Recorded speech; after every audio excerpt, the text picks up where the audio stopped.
le 16 août 2017. Image crédit. Source: vous avez des douleurs dans les intestins? Vous connaissez le psyllium tégument?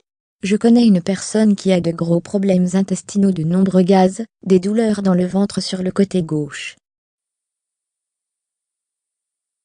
Après échographie pour vérification, je lui donne depuis quelques semaines du psyllium tégument.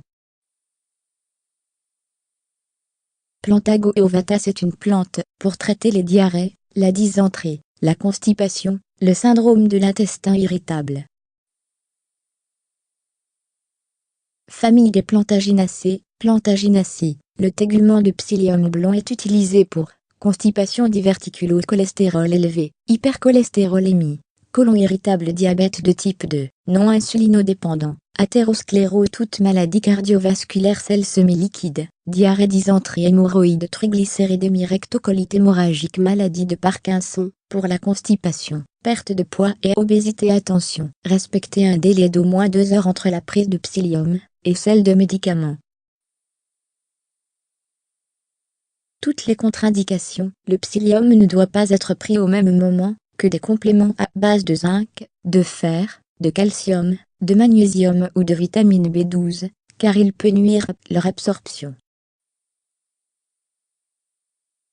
Interaction aussi pour les médicaments à base de sel de lithium, de carbamazépine, troubles bipolaires et épilepsie, les médicaments pour le cœur, les fluidifiants du sang. Ne pas prendre le psyllium tégument en cas de sténose intestinale ou œsophagienne. Obstruction gastro-intestinale, présence de fécalome. Le psyllium tégument existe sous différentes formes: flocons, poudres, poudres effervescentes, gélules, granulés, enveloppes de graines séchées. Lorsque le psyllium est consommé sous forme de graines non transformées, il est recommandé de faire tremper ces graines plusieurs heures dans de l'eau tiède. Les effets du psyllium se font sentir en 24 ou 48 heures. Conseil d'utilisation: il faut boire beaucoup d'eau juste avant la prise, puis commencer en mélangeant une cuillère à café rase de poudre de psyllium blanc dans un jus, un smoothie, une soupe, ou encore dans un grand verre d'eau. Selon les effets, vous pourrez ensuite augmenter progressivement la dose, jusqu'à 2 c. À café par jour. Peut être utilisé comme épaississant ou gélifiant. Les résultats de bien-être sont spectaculaires. Avertissement. L'automédication en cas de diabète peut entraîner de graves problèmes. Lorsqu'on entreprend un traitement ayant pour effet de modifier son taux de glucose sanguin, il faut surveiller sa glycémie de très près. Il est aussi nécessaire d'avertir son médecin, afin qu'il puisse, au besoin, revoir la posologie des médicaments hypoglycémiants classiques.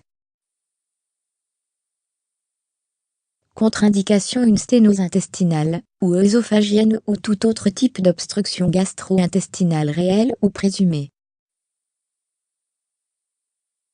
Effets indésirables: de rares cas de réactions allergiques ont été rapportés. Interaction avec le psyllium avec des plantes ou suppléments. Certains experts ont avancé l'hypothèse que la prise de psyllium pourrait causer une carence en vitamines et en minéraux.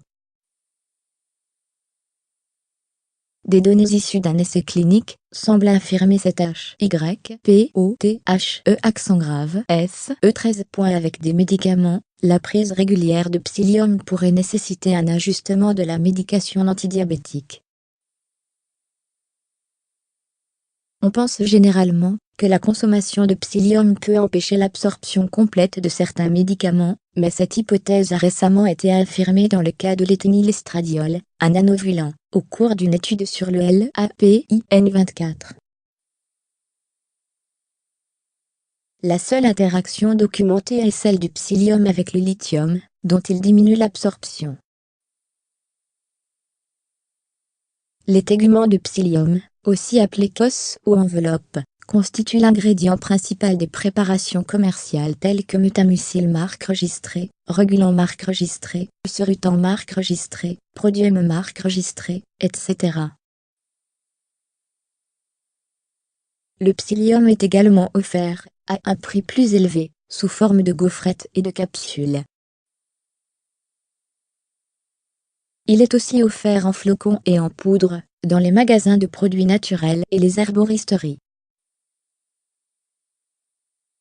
Source: les produits naturels ne sont pas sans danger, il faut toujours demander l'avis d'un professionnel, avant la prise de certaines plantes. Vous avez des douleurs dans les intestins? Auteur Muriel Japan. Son site, Apprendre y manger.